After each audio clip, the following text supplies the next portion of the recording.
What's up, y'all? Welcome to Conversation Piece with Patrick Armstrong. I am the titular Patrick, and this is a show where we talk about the missing pieces of the conversations we're already having. Shout out to our returning listeners, and a high five and hello to everybody joining us for the very first time. I appreciate y'all being here in month 2 of 2024. My guest today is one of Indiana's own, a lover of Indiana history, and the founder of the Through2Eyes walk and talk tours right here in Indianapolis. Since founding it in 2020, he has led over 500 walk and talks in the city. In addition to numerous workshops and speaking engagements, his work has landed him on the cover of the Indy Star and Pattern magazine, and you can regularly catch him on our local channels, Wish TV and WTHR. On top of all that, he is actively involved throughout the community, from organizations to leading the earliest possible classes at the Day One Fitness Center to hooping at the NIFs on IUPUI's campus. This man does it all and a whole lot more. It is my honor and privilege to welcome Sampson Levingston to the show. Sampson, thank you for joining me. I'm definitely excited to be here. I've been seeing, what you've been doing, so I'm excited to just kind of add to the conversation for sure. 100%. I appreciate you been supporting me for a little bit now, and ever since I came back to Indy, I've been hearing about this dude Sampson and these walk and talk tours. Like, you got to walk around Indy and learn. And I'm going to be honest. I'm going to start off being real vulnerable. This Saturday is going to be my first walk and talk. Let's go, You've man. been calling people out on your Instagram, and I've been I do, man. Just every now and then I feel like, people watching me do what I'm doing. Like, okay, you get all this free entertainment and value from me. Come walk, see what I actually be saying. Like, see what I feel like is the purest form of me. So I always tell people I'll do the walks forever, so you always got time to see me. But at the same time, come see me. That's what I'm here for. 100%. We can't just be lurking the whole time, especially if we're here in the city. Yeah, like, exactly. That's it. Man, I cut the lurkers out. I'll be removed follower. Yeah. Yeah, just like, I don't know what you got the time to remove followers? If I look and I'm like, if I'm like, man, I know this person forever. They never go to my thing.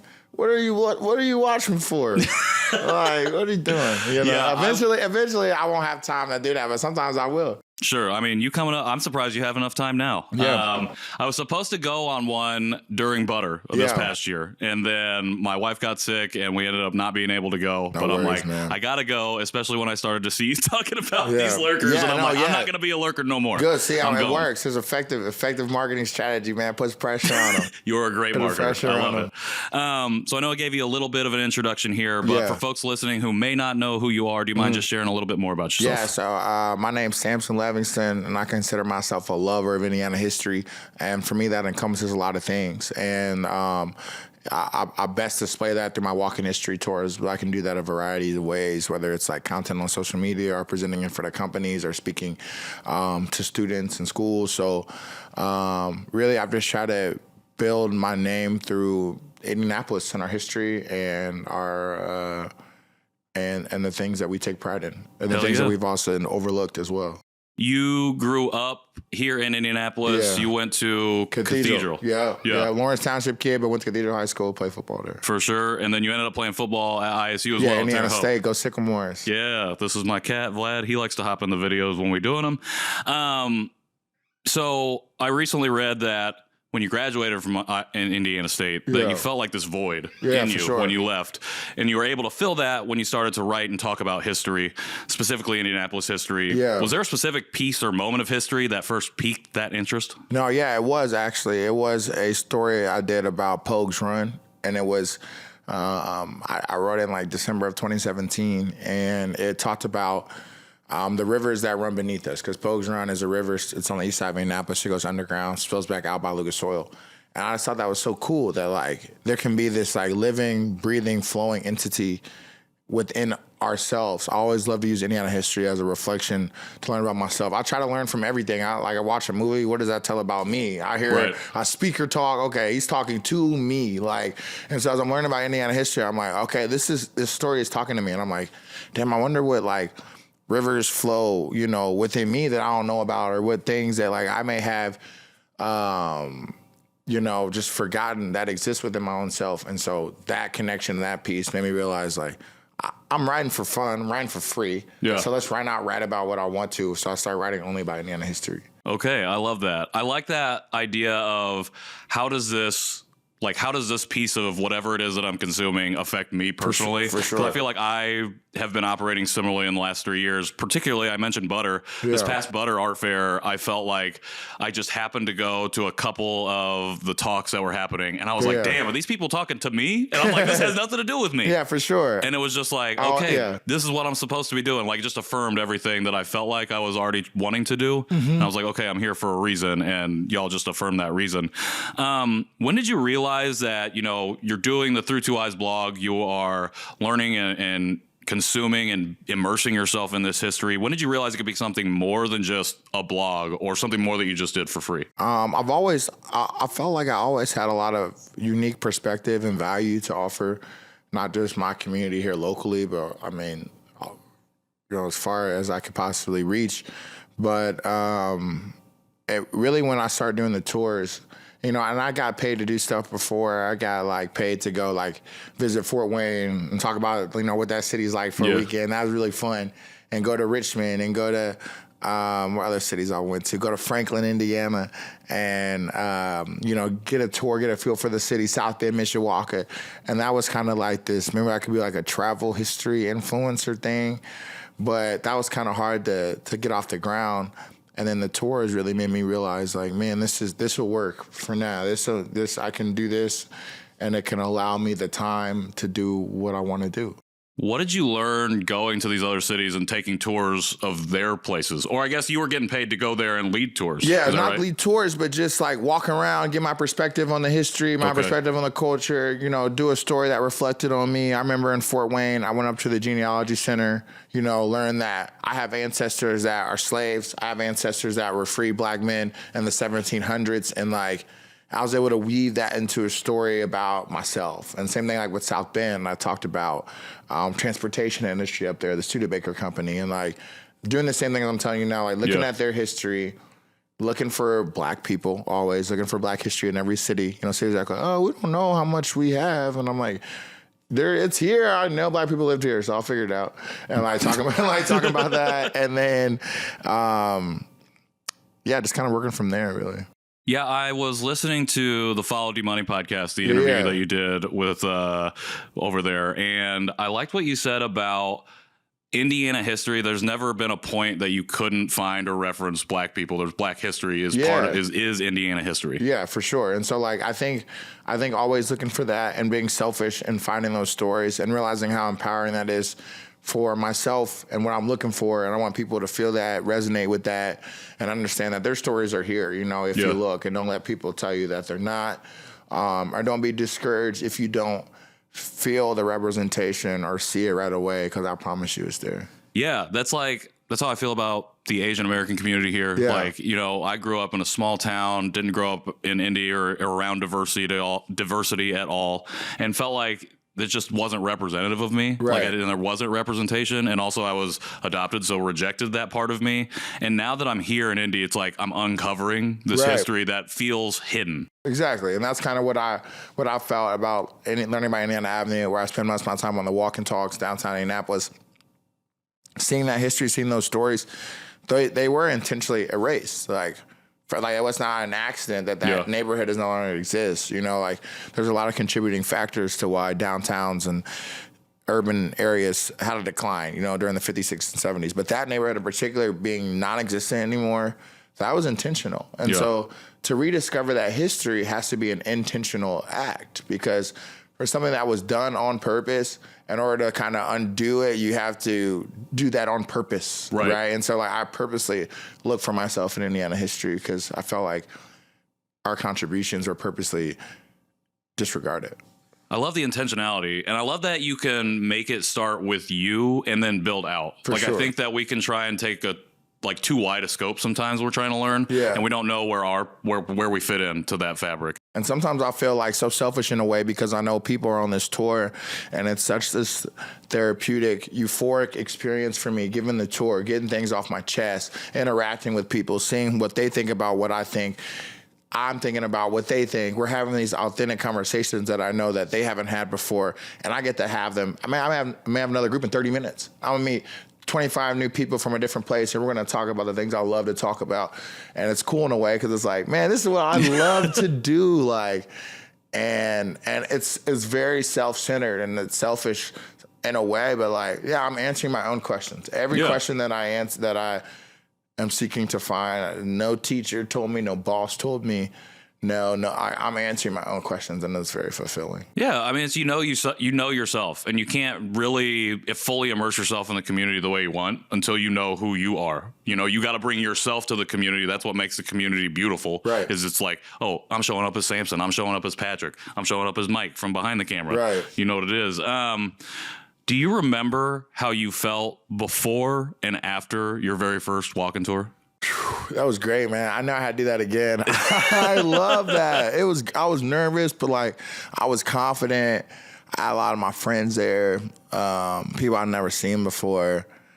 That was a beautiful thing because like that month, I just felt like a lot was happening in June. Like we didn't know what things are going to be. And it's my first time doing something like this. I want people to come listen to me do a history tour. People knew I like history. People knew I knew things, but like, to really put myself out there, like, come listen to me do this tour. And I had people captivated the whole time, and they're listening, and they're taking pictures and videos, and like, I'm getting chills thinking about it now. Like, it was a really great experience, and I feel that way often doing it. But after that first walk, it was like, I gotta do that again, you know. And so like, they were literally, I didn't know how long I would do them. I numbered the walks like Super Bowls, like Walk and Talk 2, Walk and Talk 3, and Roman numerals until I got to like 50, and I was like, well, shit, this is all I do now. So like, then I got to close to 500, or once I passed 500, I don't know what a number I'm at now. I'm gonna try to keep track really well detailed this year. So I made a cool graphic. I did that in 2022,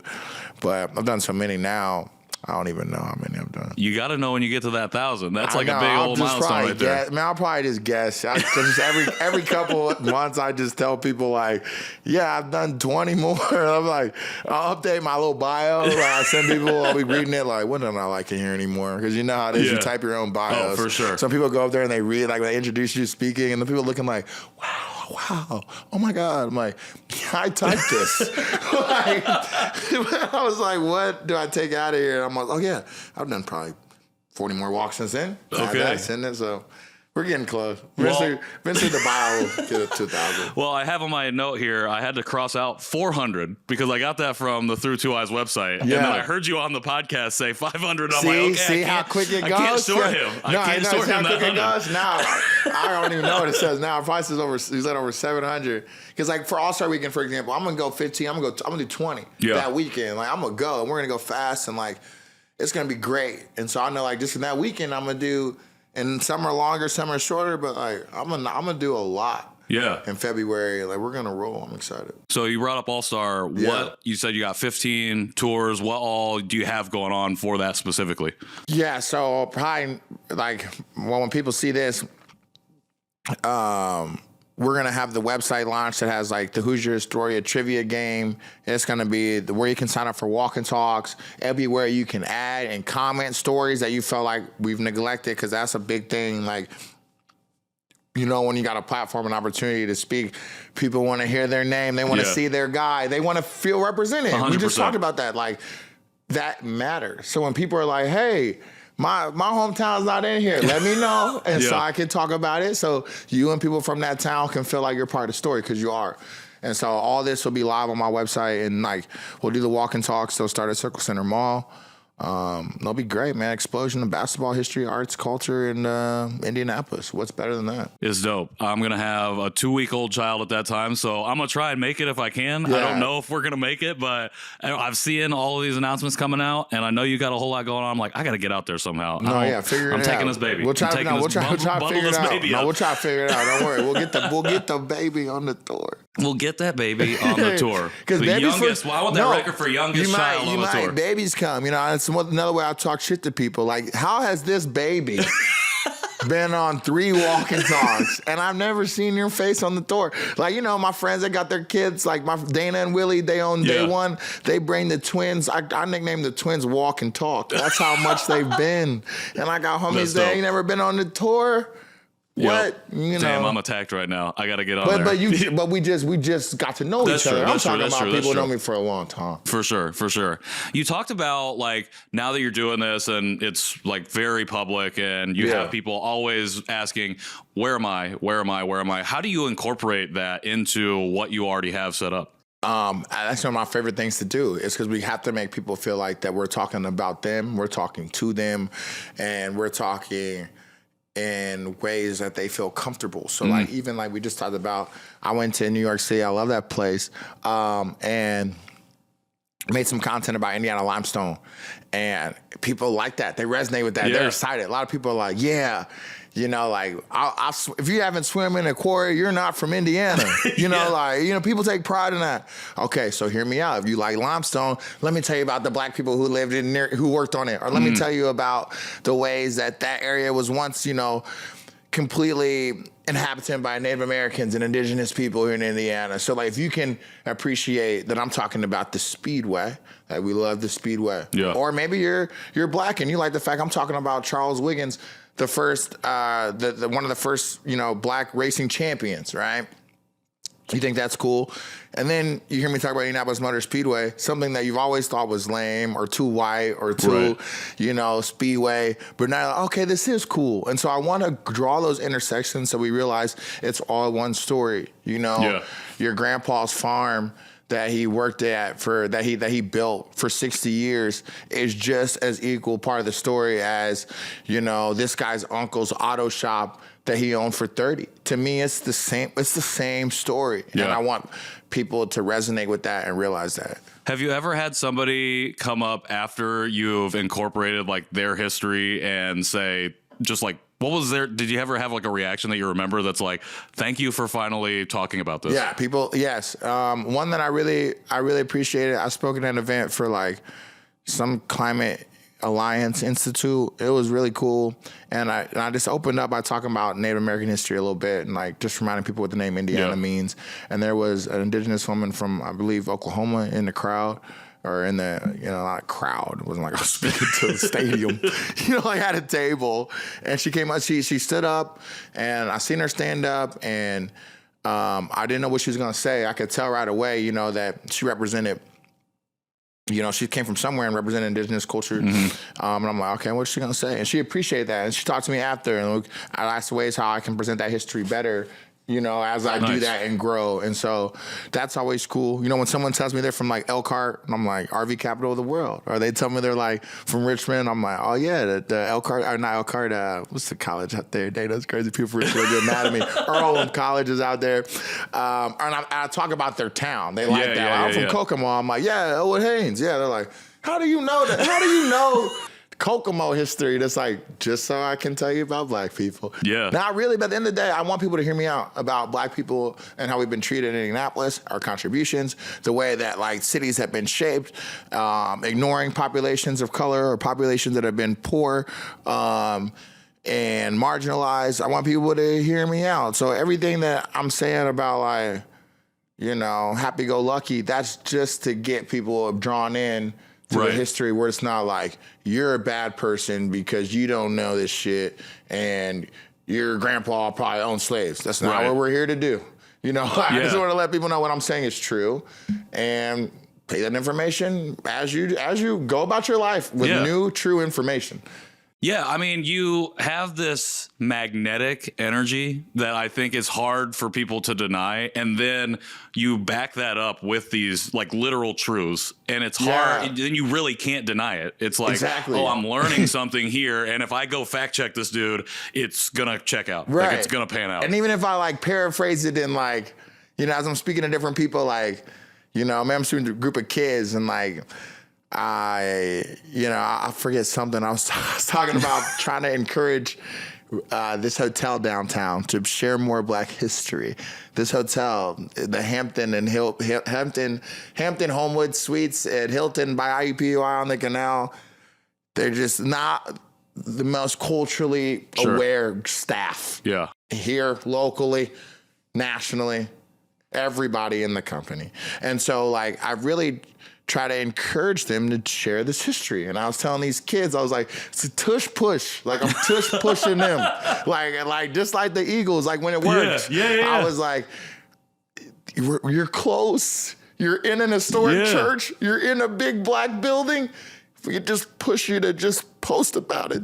And the tush push is highly successful. High success rate. Yeah, it's for your own benefit. Like, I know you may not know what's going on, big mess in front of you, but let me just push you to the right thing, to the right side of history. Let me push you over. And so the kids, they thought that was funny. But yeah, they understand, like, you know, like, and it just is what it is. You know, we got to get people to relate to this and resonate with it. And, you know, I think it's cool for kids to see the passion that I have in history too. Yeah, I think it's so important that like a large part of your audience is kids, like kids in school, because we talk about this history that's hidden from us. Yeah. And you are someone actively uncovering that history. And you're not just telling it to people who are like middle-aged, like even millennials in their 30s. Right. Like you're talking to kids who are coming up now, because at the end of the day, they're the ones that's carrying this history forward. Yeah, I'm trying to get them to see how excited you can be about something. Yeah. And want to share that. And also, like, there's a lot of ways to connect with kids all throughout that presentation. Everything that a kid could know is valuable, because I think everything that I know, all my life experiences contribute to what I do. Right. Other than, I joke with kids all the time, like, how about the transition from college sports to like the real world? Like, I have all these skills that are no longer that useful. I can catch a ball and jump over somebody, but why would I need to do that? You know, like I could go like, you know what I'm saying? Like, I can read the coverage and be like, okay, cover 2, so I should run this right up the seam, or get to the middle of the field and let the quarterback throw me open, or whatever. But what use is that? But as I'm meeting, and maybe there's somebody who plays football on the tour, and we're talking about like, I saw your game the other day.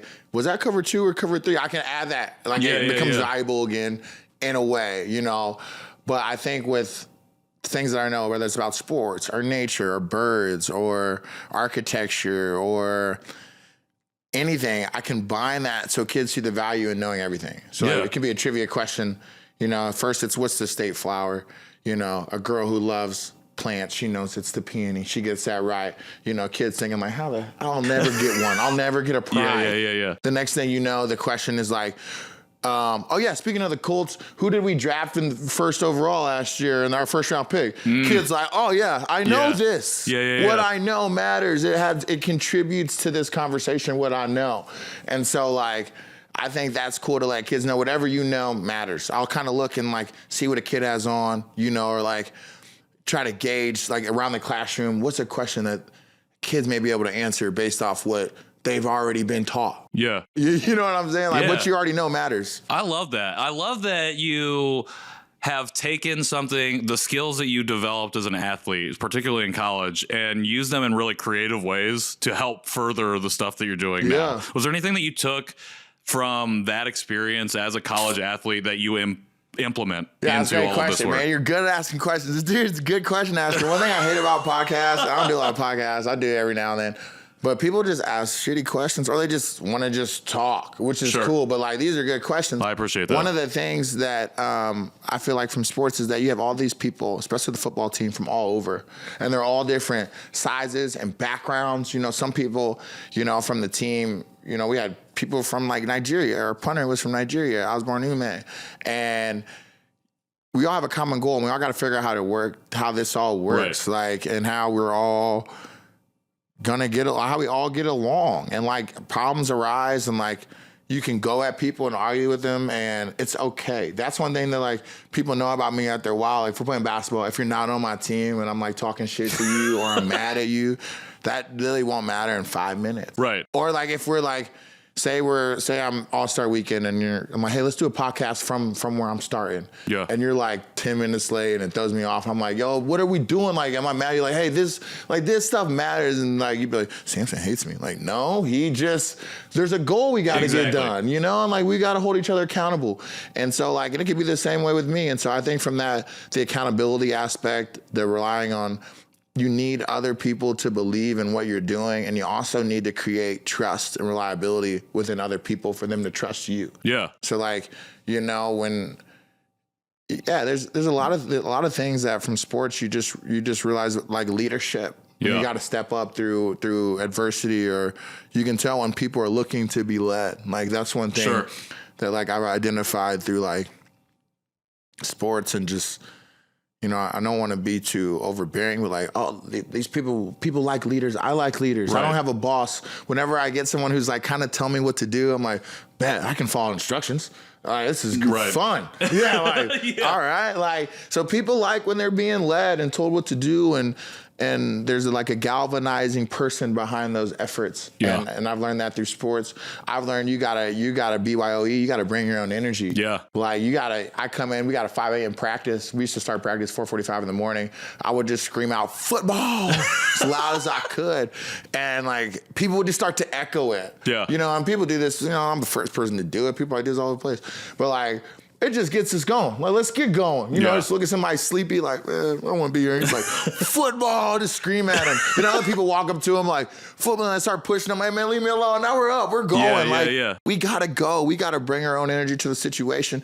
And we can make it happen if we want to. There's like, you know, there's formulas to success. I love that. The accountability piece is so important, but I love the idea of like this bring your own energy aspect. I would say that you have the BLE, the big leadership energy, 100%. And I've heard you talk about the importance of being able to come in with a smile and that energy. And like, not like, if something goes wrong and like you're having a bad day, like leading into a walk and talk, you're like, okay, I got to turn it back up. Like I got to be here for these people. And I feel like that's a big leadership quality that people don't understand. No, it is. And it's not like it's performative, but we got a show to put on. Like, you know what I'm saying? Like people are here in Indianapolis.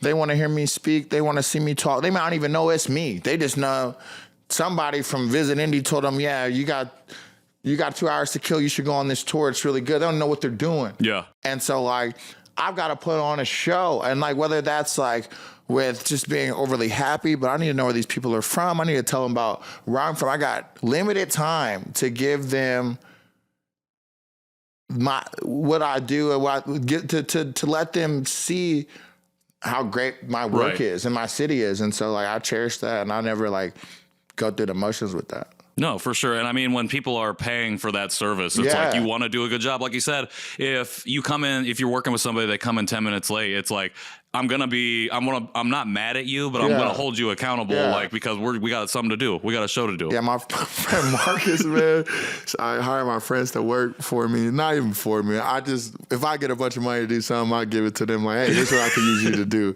And my friend Marcus, one time he didn't go on the tour with me, but it was hot. But he thought like we're going fast, so he thought like, I'm gonna take one. That's cool, but like you're not what you're there for. And the other time, he was supposed to be in front of me when I crossed the street, so he could stop the traffic. And then like it was a big ask though. I need you to be in front when I walk through this first intersection. Then you're gonna have to get ahead of me. You're gonna have to move, hustle to get to the next one. You know, like it may not be the coolest thing to do, but that's what I'm asking you to do. Right. And like he wasn't there, and I was like, he said he told my friend Chris, he's like, yo, I think he's in game mode. And it's like, yeah, man, I am in game, and it's great. We're best friends. So I was like, yeah, I'm in game mode. Like this is what I want you to do. He's like, my fault, bro, I got you. You know, like, and it was great. Yeah. But it's great because I can talk to Marcus like that, you know, and like, yeah. But he's like, I think he's in game mode. He's like, yeah, I am in game mode, bro. I got 50 people on the tour. We got cars coming. This is the game now. I'm like, we gotta go. Where am I going? I'm leading people. They can't get hit on this. That's a liability issue. What's going on? Well, along with like this energy and the walk and talks and everything you do in the community, like you've been recently featured as part of the Dr. Martin Luther King Jr. display on the Monument Circle. People can also hear your voice outside of Gamebridge now. Literally every time they go out there, they can see that at the Bicentennial Plaza. What does it mean to you to be a voice of the city? Do you consider yourself that? Yeah, I do, and like a lot of people speak, you know, and represent the city in multitude of ways. You know, for me, I still think of the voice box of Indiana as my guy B Swift. You know, like, for sure, for sure. But I love adding to that. You know, like I've watched him in Indianapolis for a while, and so like I've heard his voice on things, and so like to now like be able to hear myself voicing things and being like the voice of my city in a way is so cool to me. I love this place so much. And I want people to understand that you can love anywhere you're like, why do you love Indianapolis? Because I'm fucking here. Like, right. That's the reason. It's not like I just looked at the map and just, I love this place. Notice where I am. Yeah. And so to be here, be 28 years old, establish myself as a voice and of the community and of all people, is very cool and humbling, and I don't take that for granted. Like when I get asked to voice things, they just start, and I'd love to get money, but they just told me, they were like, hey, you can invoice us, and I'm like, okay, but just doing, I'm just so honored and humbled to do that. I don't. That's not the first thing on your mind. I'm not thinking about that at all. Like they just told me that last weekend. Like they're like, feel free to ask, or we'll let you know like what we can do. And I'm like, okay, well, I'm just keep asking me. Really, that's what I want. Yeah, that's what I want. Well, building a sustainable relationship. Like you want something to keep going, for sure, for it to be ongoing. And I'm glad you brought up like your deep love of the city, of this state.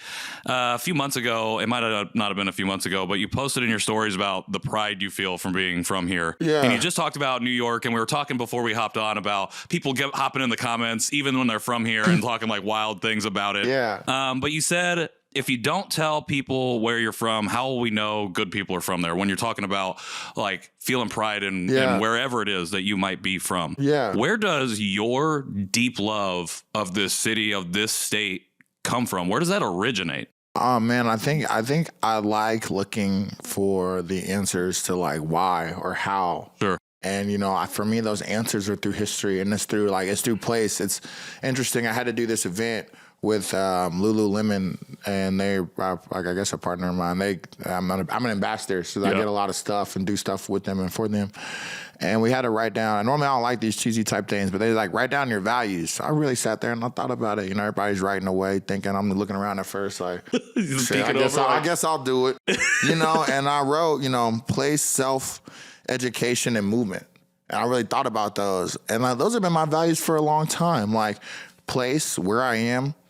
Self, who I am. So now we're talking about Indiana Black history. You can see that right away. Yeah. Education.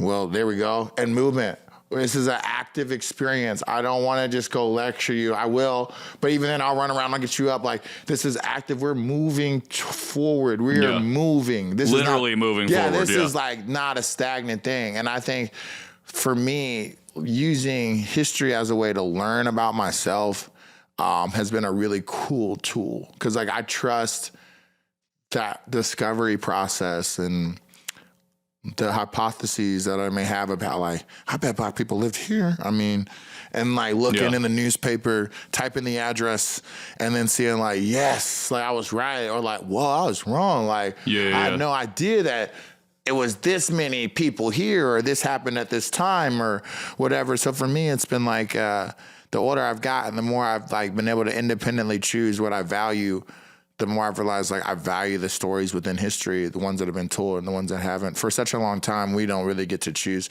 our true values. We're told, even like in our professional careers, whatever, it ends up being that people do full time, or how that works. Like part of your decisions are obviously influenced by what is paying you. Right. Like, we'd love to go do whatever, you know, but like part of our decision making and our values is based off, I need to keep this job. Exactly. You know what I'm saying? Like, I got bills to pay, I got a roof, you know? Yeah. That influences your values and what you need to do, how you spend your time.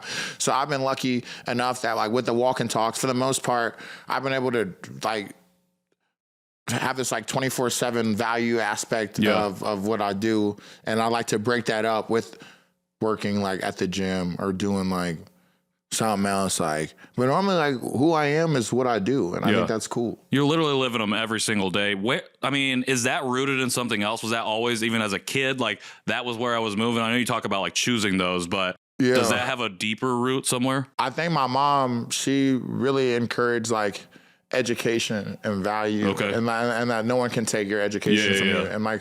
And my family on my dad's side, they were really very an educated bunch. Like people went to college. My grandparents went to college. Like, and on my mom's side, not as much, but I think she saw the value of education. My mom was born in 10, small town in Indiana, Mount Vernon, and she's the only one to go to a 4-year school out of high school and graduate. Okay. Right, you know, right through there.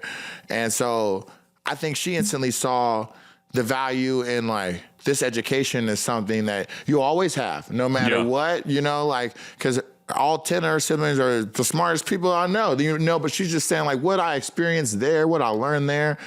I always have that. Whether I'm employed, unemployed, you will always have what you know. And I think that's something that was instilled from her even when she was in Mount Vernon before she ever got to Bloomington. You will always have what you know. I love that. That's dope.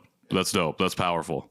You do so many fucking things. Like you were just doing all of this stuff, and I heard you talk about being like you're a fun in the sun guy. So you don't like you won't find Sampson trawling the streets at 3 a.m. in the morning, leaving the bars. I think about going to Dormant after. I'm like, man, if it was something I'd get a drink. But it feels like, honestly, it does feel like when I'm like watching your stories or just following along, like there's like no way this dude sleeps. Like he's up, even if he's not out at night, he's working on something to get ready for the next day. Yeah. How do you take care of yourself and so you can keep showing up with this energy? Man, routine. You know, I think with getting up early, I like to get up and go somewhere. That's what I like to do. So like, I don't like to just get up and just be in the house. I like to get up and move. So like pretty much Monday, Tuesday, Wednesday, Friday, I'm doing something in the morning. I was supposed to be doing stuff tomorrow morning, but I got the morning off, which would be kind of nice. But at 6 a.m., I'm somewhere. Like I am somewhere at 6 a.m. Monday, I see you. Monday through Friday. And I think that helps me keep that like athlete type mentality and schedule, waking up, taking care of myself. I think one thing I say to people in the gym, like, we know better, man. Most of the time, the doctor won't tell you things you don't know. Like, I'll tell you, like, drink water, eat fruit, exercise. Like, yeah, right. It's the simple decisions about life that we know that we have to try to get right as many times as possible.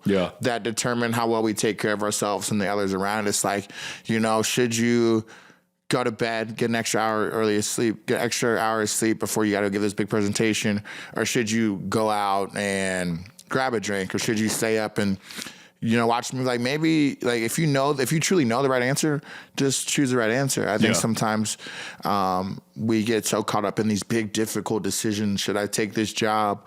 Should I move to this city? Should I, marry this person? But like, get the easy ones right. Should you take out the trash on trash day? Yes. Right. You know what I'm saying? Like, should you make your bed? Yes. Right. Like things like that. Like, get the little ones right as much as you can. And that's how I feel about waking up, taking care of myself, trying to get to bed around, 10:30, 11. Like, I feel like those are little decisions I know the answer to that I try to get right. Yeah, I mean, if you do those little things, like you're not stressing about the little things, the big decisions, like you can actually put the energy and investment that you need. Right. Or they're like, okay, well, if I do this, I will then do what I know I have to do right. For to execute it. If it doesn't go the way I wanted to, I know I did my practices. I didn't act outside of myself and my reasoning for how I approach something. Yeah. It makes me think of, I've been watching a lot of YouTube lately, Andrew Huberman. He's like a neuroscientist. But I love YouTube, though. Yeah. He talks about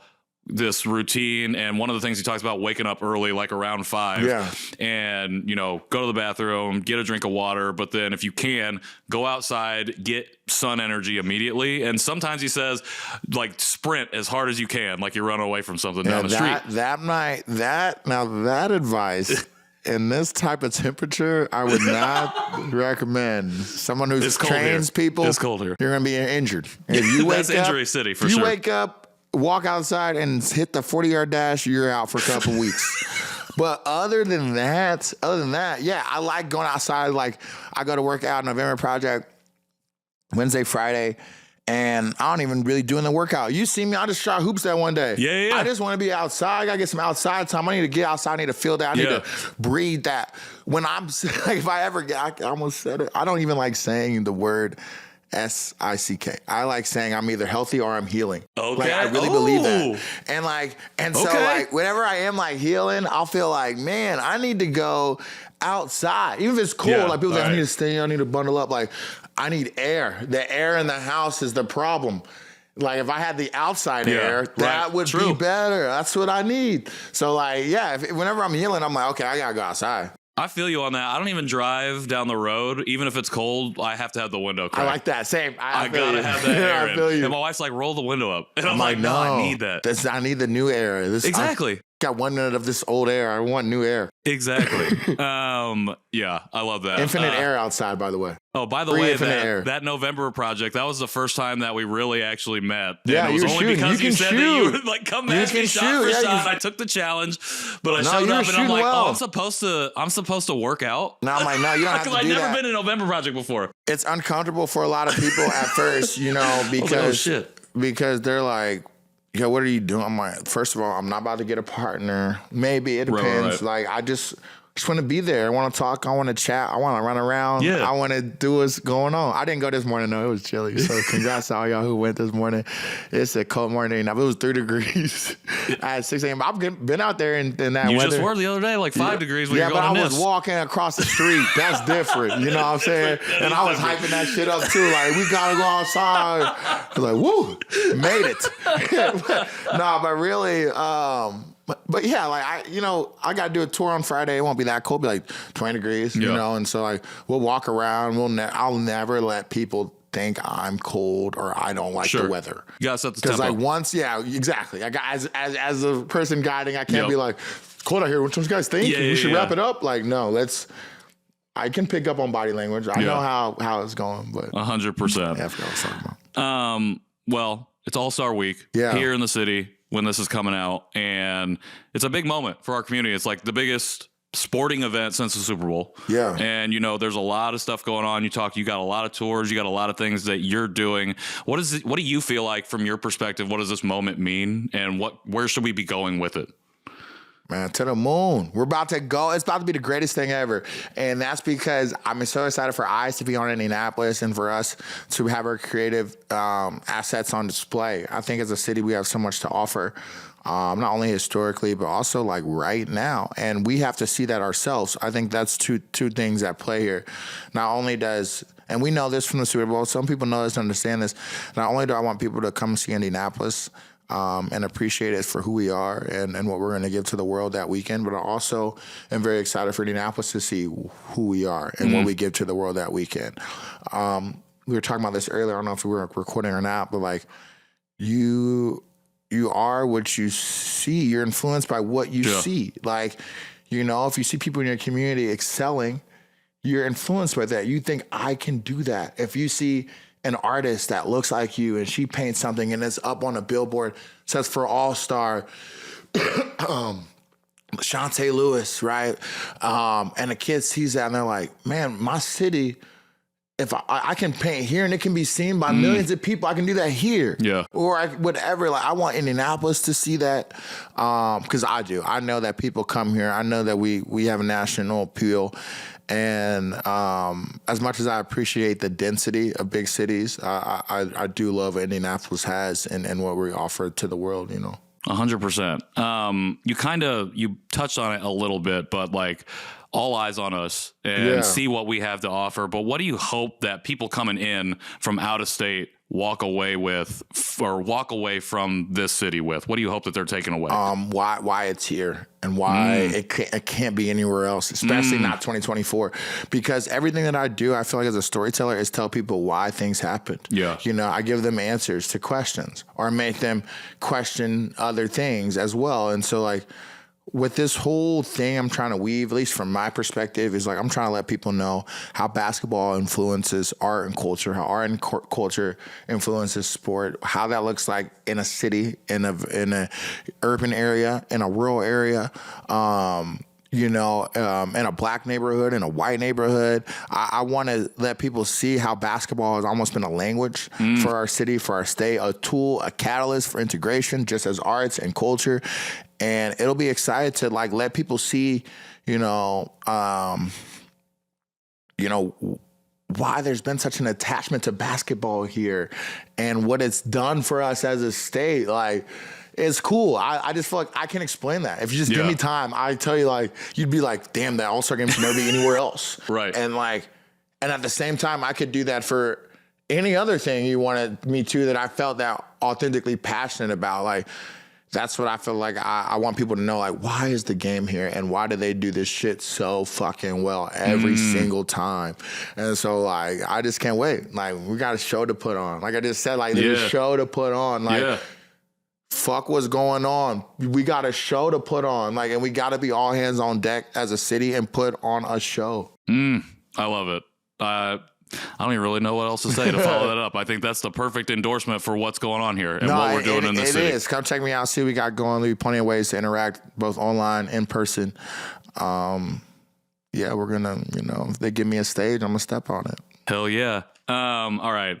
I got one fun question for you, and then we're going to wrap this up. So generally at All-Star games, they have like a celebrity game. You're a hooper. We already talked about it. Crazy. If you were tabbed to play in this game, how many points you putting up? Man, a lot, because like really, y'all see me, you see me I miss, and y'all know, like, okay, I'm gonna see who's like. First of all, I'm gonna just try to go crazy off rip, which I can do. If it's going, it's going, and it's ISO ball. It's come down the court, fast break, pie. But then if it's not going, we're going to set a screen and y'all going to give me, I'm going to come out the pick and roll and I'm going to have the senator there. You know, they got that one politician that play. Or I'm going to have the little actor there that he there just for giggles and he traveling, and he stepping out of bounds and got on funny clothes. Like, give me him off the screen. I'm going to go get me a bucket. Like, I seen Quavo, he was hooping just because, like, all right, like, some people are taking it serious, some people aren't. Give me the screen. If my guy's going hard, give me the screen. Let me peel off there, get Jennifer Lawrence on the elbow and see what she's talking about on an in and out and lay it up. I just watched some movie she was in as a kid of mine on Netflix. Not good, by the way. It's not even, when I say the movie, I was like, wow, I was wasting my time. I mean, you do be pulling up regularly from 30. Yeah, we line. We're here to shoot the ball. We're here to shoot the ball. Bottoms it. We're here. You have to cover the whole court. It's like football. We're going to make them guard all 53, all 100. We're going to make them guard. We're going to make them guard. If you be getting in that game, they might be handing you a 10-day. So, man, I think as crazy as I would have to get hot. People know this. People who play me know that I can get just, as most people can, I can get ungodly hot. Like, talking about, like, make 5 straight threes, game's over. Like, if that's what we're playing, like what? Steal a ball, just pull up, no look, start running back, it's in. I just know, like, think about the best people in the world. They do this they're just off. Right. They wake up and they're hot. Like, wow. Yeah. It only comes if, I need to practice more. But if I got hot, I'd get the 10-day. For sure. Well, where do folks get a hold of tickets for these walk and talks at All-Star Weekend, and how do they stay in touch with you? Yeah, so right now we got Through2Eyes.com/all-star. So you go to that, you'll see everything I got going. Ways to interact with me. We'll never hit capacity. So just pull up no matter what, no matter what you read or say. We'll never hit capacity. So keep on coming. Through 2 Eyes, like through a tunnel, the number 2, and then eyes, EYES.com/all-star. And you'll see everything I got going for that weekend. And then you'll see other stuff on my website as well. Dope. Awesome. Well, we're going to have that linked in the show notes. You heard her here, folks. Never at capacity. Never at capacity. Always have space. Never at capacity. It says 25 of 25, but we have room for 100. Don't tell people who are writing the grant that, but we're never at capacity. Sampson, man, I appreciate you taking the time to sit down with me and have this conversation, drop all of this knowledge, and just getting the opportunity to learn from you. Outside of these walk and talks, how does this audience, how do I support you best moving forward? Really just like engage with what I'm doing, share it, let people know. I love to like work with companies and schools. So if you got to know a teacher or a CEO or whoever's in charge of booking the company outings, let them know about what I'm doing and see if you can help me grow this message. I know I got to do more to brand and reach out. But people ask me, like, how do you advertise? I'm like, you're about to do it. You're going to like this so much. You're going to go tell your friends about it. And I know that. So, like, that's what I want you to do. Let your friends know how good, how much you valued your experience with me. And hopefully that'll lead them to come see me themselves. Word of mouth, one of the most tried and true methods of advertising there's ever been. Yes, sir. Hell yeah. Well, Sampson, again, appreciate you being here today, sharing so much with us. Again, y'all, you're going to be able to find everything, links to all of the All-Star stuff at Through2Eyes in the show notes. Make sure you check that out. Make sure if you're in India any other time this year, you hit up Sampson. He's got all of these different things that you can do. If you got an organization, a school, a company, whatever, book this man. Book him to just talk. He don't even have to walk around. But he will walk around. I'll just pull up. He will walk around in your room. But he'll be talking engaging, 100%. For everybody else, episodes of this show drop every Tuesday, wherever you get your podcasts, as well as on YouTube. If you want to support us, leave us a rating or review on any of those platforms. Follow us on Instagram at Conversation Podpiece. And make sure you subscribe to our newsletter, Conversation Piece. The newsletter comes out every Mondays. Paid subscribers also get exclusive access to our companion podcast, Conversation Notes, every Wednesdays. This has been a fantastic conversation. I'm just feeling really grateful to be able to do this with you, man. And we're going to have even more content coming out this month for the city of Indianapolis. Excited to be here. Until then, though, I'm the titular Patrick, and this has been Conversation Piece. See y'all soon.